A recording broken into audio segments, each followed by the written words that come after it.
तर नमस्कार मित्रांनो, माझं नाव आहे सुयोग माने. आज आहे आपला ब्लॉगचा 50. तर चला बघूया आपल्या आज ब्लॉग मध्ये काय होतंय. आज होता सोमवार, मग कॉलेजला तर जायलाच लागणार. मग निघालो आपण आपल्या कॉलेजला. गेले गेले बघतोय तर काय आपला दीपक खेळत होता गेम. मग म्हणलं चला पोरांना जाऊ आपण लेक्चरला.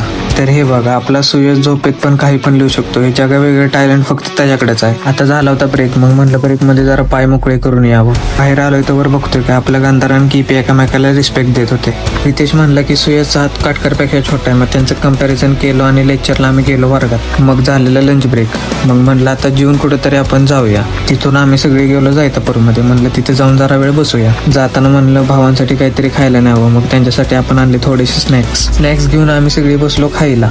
आपल्या 7 भाऊची खाण्याची टेक्निक जराशी वेगळीच होती. झाल्यानंतर थोडा वेळ राहिला होता. मग पोरं जरा BGMI खेळत बसली होती. ते झाल्यानंतर आम्ही निघालेलो कॉलेजमध्ये. लेक्चर चालू होण्यासाठी थोडा वेळ होता. मग सगळी मुलं मोबाईल घेऊन बसली होती. तेवढं सगळं खाऊन आपल्या पिल्याला आलेली झोप. शेवटचं लेक्चर झाल्यानंतर मी चाललो घरी. मग तुम्हाला कसा वाटला हा ब्लॉग तर कमेंट सेक्शन मध्ये नक्की सांगा आणि सबस्क्राईब करा.